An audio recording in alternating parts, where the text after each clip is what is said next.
Welcome back to the Viking Update Show, starring John Krawczynski. I'm Jim Souhan. This is TalkNorth.com. Best way to listen to this show or any show you like at the network. Please subscribe to your favorite podcast app. It's free. It's easy. We're now doing the John Krawczynski Show, the Viking Update Show, and a few other shows at the network on YouTube as well as via audio. You can access it any way you like, and we do appreciate it. The Viking Update Show is coming to you from the Aquarius Home Services Studio and is presented to you by Onyx Hunt. We could talk about the new additions to the front office, but these are largely anonymous people replacing anonymous people. They look like good hires, but I can't get too excited about that. So what I thought we'd do is, now that the Vikings have released their schedule of 13 public practice days, I thought we'd go through each practice day and talk about what we want to see from each draft pick on each day. I think that's exactly right. Let's get into this thing and break it down. The minutia, that's what we need. And more so, Jim, like what they have to prove to us. Like, it's not what we're looking for in them. It's, you got to show me something and put them on notice right now, who are looking at day 1, day 2, all the way down to day 13. Even more important than that, they have to entertain us. Yes. If I'm going to go to a football practice, somebody better do something entertaining. You know that there is no more laborious day to watch than a NFL practice. And so, yes, we need some big hits or a highlight reel catch or something. I remember a couple of years ago, I was at one of the practices, and literally the one thing I walked out of there was, well, Ryan Wright kicked the ball pretty well today. And I'm like, I have lost any reason to be here whatsoever. Yeah, it's I understand why fans want to go out and see these great athletes, put in the work, and it could be a nice summer day and all that. For Ryder, it can be a little challenging, but I do have a couple of topics I want to get to today. We're going to have a little fun here today because we're in that time of the year where not really that much happening, unless you want to talk about the quarterbacks. We're going to talk about the quarterbacks. I have a different way of looking at the quarterback battle between Murray and McCarthy, more of a team-centric, more than a competition-centric question. But let's start here. John covers the Timberwolves intensely. We did one of his live shows at Target Center recently where about 7,000 people showed up to see a logo unveiled, which is remarkable. And I was thinking, in the NBA, when you're an expansion NBA franchise that's winning right now, that works because you can mess around with the logo. You can experiment. You can say, okay, we tried this, didn't work so well, we're going to tweak it. I was thinking about the Vikings. I think they should have a logo reveal party every year and unveil the old school 1975, 1968, whatever they were, uniform, just the same uniform every year. That should be the logo reveal party every year, is showing we're going to wear the old stuff every game. It would be welcomed with even more open arms than the Wolves, because obviously all of this new Wolves gear is all really heavily rooted in their past look. And the funny thing for me, Jim, on that was that, especially, obviously everyone wanted a Black Trees version, and that's cool. And the Wolves won some games in those jerseys, but a lot of people pined for the white and the blues, the original ones, and they never won anything in those. They were literally an awful franchise in those jerseys, and yet the nostalgia was so strong. So if you could somehow get the Vikings to revert to the Purple People Eater versions of the jerseys with the purple and gold stripe right here on the white jersey. Oh man, that would just erupt in this town. And it would actually harken back to really good days in the franchise. And I think people would go bonkers over something like that. I think they would. And I really think, it goes back to my old rule about sports uniforms, which is if you are a tradition-rich franchise, you should play to the old days. Mm-hmm. And you should keep things simple and classic. Now, if you're the Timberwolves, if you're the Oregon Ducks, if you're the Miami Marlins, wear teal and purple and pink and do whatever you want and change every year if you want. But if you're every time I see something other than classic old uniforms on the Vikings, I go, it looks like a discount shop version of a Vikings uniform. 100%. And this is a good time to have this discussion. Is I do think the Vikings are an iconic franchise. I mean, they're not, they may not be the Cowboys or the Niners or a few of the others, but they have been if not for the push off, they would be. Exactly. And they have been in the league forever. They have won at a very high level, even though they haven't won a Super Bowl. They have had an enormous amount of Hall of Fame players and great coaches and all of those things. And so you're right. I don't think they need to be as thirsty. When you look back at some of the decisions they've made, the Brett Favre era Vikings uniforms were exactly like you said, very chintzy, like cheap renditions and unfortunate, like lacking gravitas and character. Then, they have sort of kind of tried to get back to that because the numbers on these jerseys that they're wearing now are unique and different, but it's really mostly just purple and white and a little bit of gold, and that's what it is. But I just don't think that you can beat the 1970s through the 90s version of that dark purple with big block white letters and the helmets with either the white or the purple face mask, whatever you want to do. And that it's such a clean look. The helmet with the horn on it is ultra clean. The purple and gold is unique. Like, I think it's one of the really great uniforms in professional sports when it really just keeps it as simple and clean as possible. And those old school ones are beautiful, both the white and the purple. We've got 3 Viking shows at the network. We have Jeff Diamond's Vikings and NFL Insider with the former Vikings general manager, a longtime friend of mine. We have the Alec Lewis Show, does a great job covering the team. Also, Alec joins this show twice a month or thereabouts so we can do a roundtable, and those have been great. We did one last week. Great to have Alec in that mix in many ways.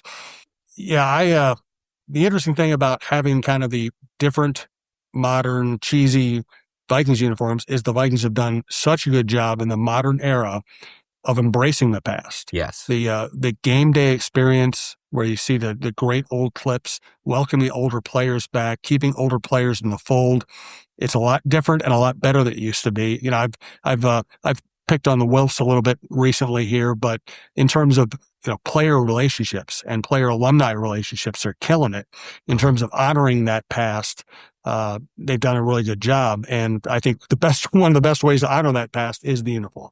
Yeah, and I will say, I'm going to sound very old here, but just think about all of the rebrands in the NFL over the last 25 years. How many of them improved their look? It does not happen.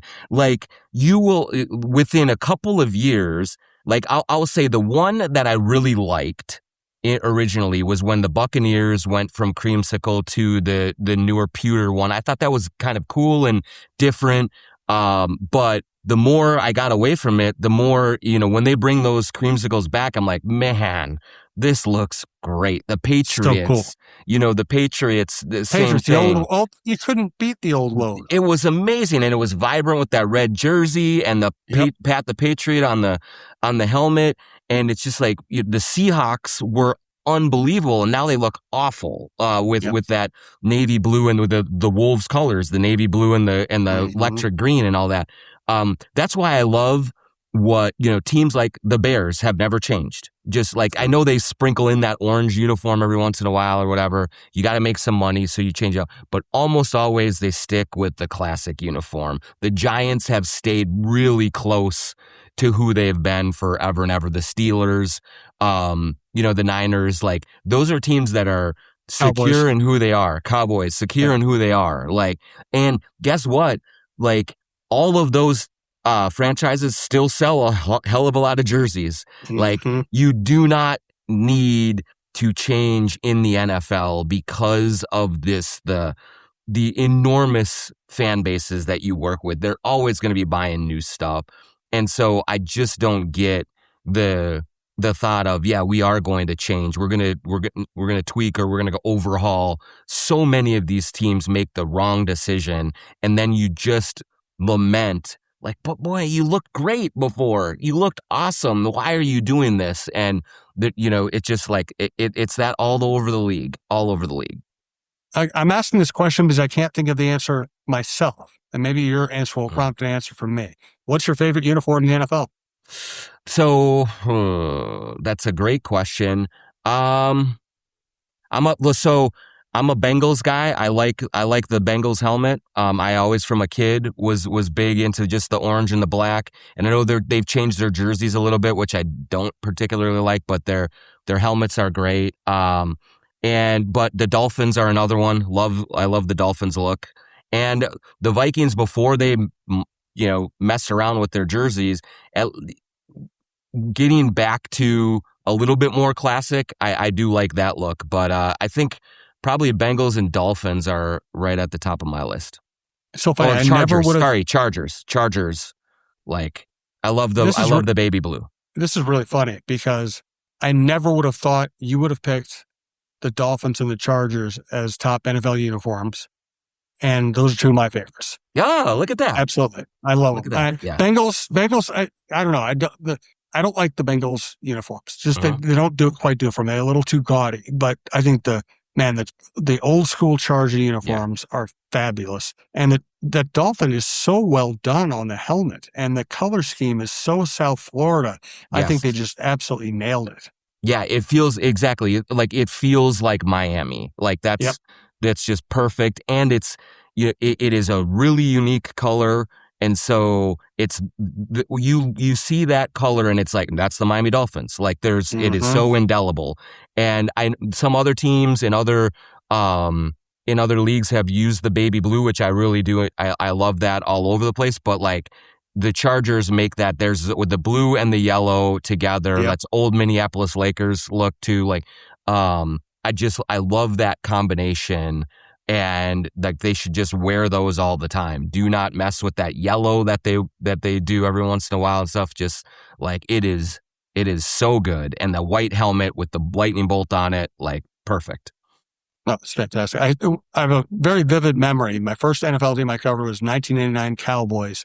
And, I've been covering their summer workouts. The first time I saw them put on their game uniforms in the locker room for like a walkthrough, they look so different up close than they do on TV. It's almost like those colors were created to look good on TV, not to look up. Because up close, it looks like, I don't know, it didn't look good at all. And yet on TV, it's the classic Cowboys look. Well, and the interest, like there was, I want to say maybe 3 years ago,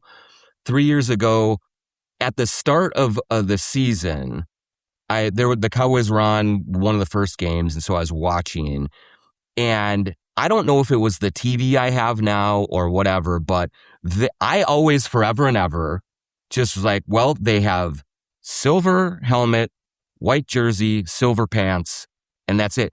But like, then they got to this where on the TV, it looked more of like a bluish tint. It's an aqua. Yeah. It's like it's like faded aqua up close. Yep. And so that's what I didn't realize that forever. And it may be the TV. And I think that there was someone that remarked that, no, this is how it's always been. But just on the old TVs, it looked like, I just always assumed it was a silver pant.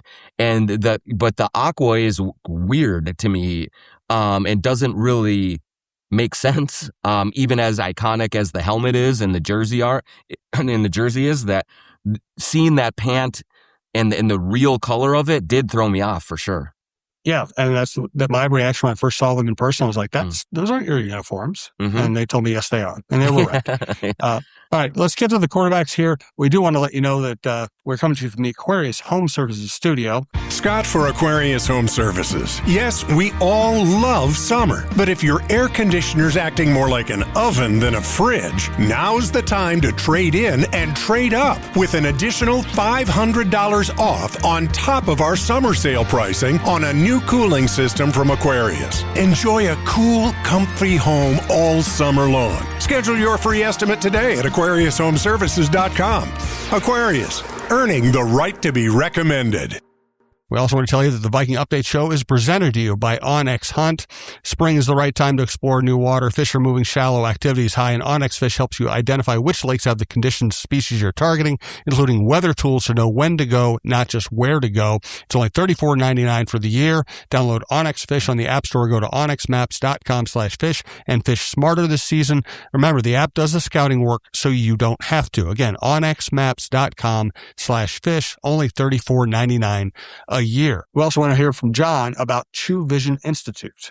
True Vision Institute in Bloomington. Go to truevision.com, set up your free consultation. They just take unbelievable care of you from the time you walk in the door the first time, walking you through your options for vision correction, and then helping you get through to the end of your journey and come out seeing clearly. I had LASIK surgery 2 years ago, one of the best decisions I've ever made in my life. My life is so much easier. No more hassles with glasses, no more hassles with contacts. I'm just going all day long without any worries whatsoever. The best part is that the good folks in the office get you ready, get you nice and calm for the surgery, and then Dr. Chu comes in with a very soothing voice, talks you through it. You're in and out of there in like minutes, literally. And then by the time you wake up after a little nap, you're seeing perfectly clearly. So go to truevision.com, set up your free consultation, tell them the John Krawczynski Show sent you or the Viking Update Show sent you, either one, and just get on living your life free and easy with True Vision. The days are longer, the calendar is filling up, and I want to feel as good as this beautiful summer weather. That's why I've been loving Groons. It's one daily pack of gummies that covers my greens, vitamins, and minerals, and even has 6 grams of prebiotic fiber, so I don't need to juggle a complicated wellness routine on top of everything else. They taste amazing. They're easy to toss in my bag on the go. Plus, they're vegan, gluten-free, and HSA, FSA eligible for reimbursement. Save up to 52% off with promo code podcast at Groons.co. That's code podcast at GRUNS.co. So here's my quarterback question of the day. And we've been looking at it from, is it really competition? There have been a million angles to look at here. My question for today is, will the Vikings be better off as a franchise if McCarthy is the game one quarterback or if Murray's the game quarterback, regardless of whether we actually think this is a competition or not? In which case will the Vikings be in better shape as a franchise? Yeah, I mean, I think that you would say that J.J. McCarthy winning this job would be the best thing for them. They invested the draft pick in him. They have invested very little in Kyler Murray. They're paying him like a third string quarterback right now. And if he comes in, wins the job, plays really, really well, and he's going to become a free agent, they're going to have to pay him a ton of money right away next season. But with J.J. McCarthy, he's still under contract. And if he is this game one starter, the cool thing about how this sets up, Jim, is that if he's starting game one or at any point in this season, it will be because he earned it. It will be because he beat out a veteran quarterback who was brought in to win this job, and J.J. McCarthy went out and won the job. And so if that happens, I do think that changes the way that he is viewed internally, certainly among the fan base and everything, because last year he was handed the job, essentially, and didn't look ready for it and had the injuries and all of those things. But this time around, if he gets the job, it will be because he beat someone who was accomplished. Maybe Kyler Murray has some warts and weaknesses, of course, but it will be through merit. And so that would set them up, I think, to be on firmer ground for the long haul, because it will have made sure that they recoup some of their investment, and they will probably be able to manage the money a little bit differently with JJ, at least for another year, with his contract situation. So I would argue that it would be best for the long term if JJ McCarthy wins the job and then plays really well. Yeah, I can't argue with any of that, so that's not a very long subject. That's exactly right. But do you think he will, Jim? Do you think, what do you think? Yeah, okay, yeah. No, I think it's all set up for Murray to be the starter and for McCarthy to, play because of injury or because Murray fails or because McCarthy, during the course of the year, convinces them that they can let Murray go and McCarthy can be the starter next year. One of those things. I think it's all set up for Murray to start. But if McCarthy somehow does start and plays well, then that's the answer to the question. That's the answer to the question for maybe the next 5 years. And which brings us to a kind of a bigger thing here. Because the Vikings signed Murray, because we all expect Murray to be the starter, even though they haven't announced that he's going to be the starter, because McCarthy had some really bad games on national TV last year and his overall statistics were not very good. I do think the national perception of McCarthy is worse than the actual reality. And I think that's led to some speculation and rumors about, hey, the Vikings are looking to trade him, looking to get rid of him. We all know he had bad times last year, bad games, bad decisions, and I ripped him when he had those. But I think the Vikings still like the kid, and I still think they think he can be a really good player. I think they're just trying to push him in the right way right now. Yeah, and I don't want to gloss over the fact that he had some really good moments on the field last year as a very young quarterback with very little experience. He had some real eye-opening, like, this guy is a winning quarterback type of efforts. Now, it did not happen week in and week out. He certainly went through ups and downs, but there is a part of me that sort of wants everyone to take a deep breath and and get a larger sample size before you make any decision one way or the other. And I know that we kind of talk about this a lot, about the discourse around the NFL and how it swings so wildly, but I think there's no greater example of that than quarterback and young quarterback. I mean, when he plays poorly, it is, this guy is a bust and he's never going to play well again.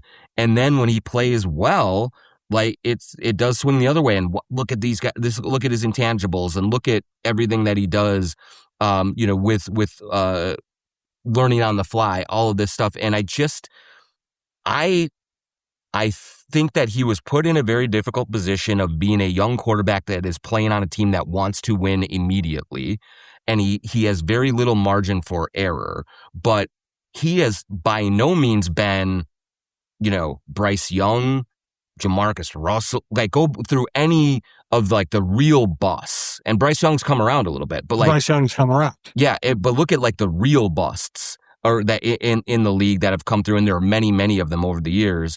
McCarthy has already done some more. And, I look at Sam Darnold, I look at Bryce Young, I look at Baker Mayfield, I look at a lot of these dudes who sometimes this is a really freaking hard position and you need a little bit more time. And so I am reluctant to just write this kid off and let him go. There is a reason they grabbed him number 10 overall. There is a reason that he led Michigan to a national championship. Like, he has a lot of qualities that intrigue me, and we have seen them in real life NFL regular season games. We haven't seen enough of it yet, but gosh, I don't think we've seen enough of the other way to just completely give up on the kid. No. And I think that too often, and not everybody in the national media, there are a lot of great people in national media, but a lot of stuff that ends up being circulated and regurgitated and shared is stuff that it's kind of wild guessing. And that was really, I just think it's really irresponsible to pretend the Vikings are like going to trade JJ McCarthy for a 3rd round draft pick or something like that. They want him to be a good quarterback for them. Question is when. Yeah. I mean, that all makes sense. And, they also, as I've said before, I think they have to take a little ownership of this too, in terms of the position that they put JJ McCarthy in. And it is clear that at the start of last season, Kevin O'Connell was asking JJ McCarthy to do too much, that he was not ready for the full plate of the Vikings offense. And some of that is on JJ McCarthy, no question about it. But it's also on the head coach to understand the limitations of his players and figure out ways to make that work. And as the season went along, later into the year, it looked like Kevin O'Connell found a recipe for some success for JJ. And I think the hope is that, okay, that was more of a rudimentary version of what Kevin O'Connell wants in a quarterback and in an offense. Well, you got that step. Now you build off of that. Give him more. If it gets back to, this year again, where it just looks like, man, he can't run a full offense. Okay. But man, I just think that it is incumbent upon the organization to give JJ as much opportunity to succeed as well. And so, I've said it before, but, Kevin O'Connell always says, quarterbacks don't fail, organizations fail quarterbacks. And they've got to look at that part of it and take some ownership of why, what hasn't worked for JJ so far. You didn't see the words in parentheses, though. That's right. That's other exactly teams right. fail quarterbacks. That's right. Oh, good point. Yes. KO makes them. Quarterbacks. Yes. He fixes them. Yes. Unless they stink and then he gets rid of them really quick. And then it's not his fault. Yep. No. Mm-hmm. Absolutely. All right, let's get a final thought from John. Once again, check out the John Krawczynski Show. Check out the Worst Seats in the House Show with Michael Russo and Anecdote Panta. Chin Music is Roy Smalley, Lavelle Eniel, and myself on baseball. Of course, we have Jeff and Alec, as well as this show on football. Don Mitchell's interview show, Mark Rosen's interview show, on and on and on. And also Belinda Jensen and Lee Boswick have started their own show, already becoming a big hit for the network. So we have some variety, and we also have outdoor content. Check it all out, and we do appreciate it. All right, John, final thought on anything you like. Yeah, I mean, I am going to be interested. Like, obviously, the quarterback thing is going to dominate the discussion going into training camp and everything else. But one thing that I'm becoming more and more intrigued by is Claiborne, the running back, and like, obviously what they may have there. And to me, I'm very excited to see if he does have the juice to eventually become the main guy. And that would be an enormous win for the Vikings if they are able to uncover a running back to kind of take the long baton. I mean, we know what they have already in their vets, but they are missing a home run hitter right now. And there's really good early intel on how he's looked and what he might bring. And so I'm just going to be really kind of anxious to see how he looks in fuller padded practices, in preseason, in things of that nature, to see what exactly they have in him going forward. That's a good pick. He has been one of the people who has flashed at OTAs. I'm really looking forward to the Vikings having that sneaky late addition. Harrison Smith showing up like July 32nd or something like that. Mm-hmm. The old gunslingers very proud of how Harrison Smith is handling this thing. And it may not even be July 32nd. It may be August 32nd or at least 27th. Like, what does he have to go? They'll show for the walkthrough this Saturday before the opener. Yep.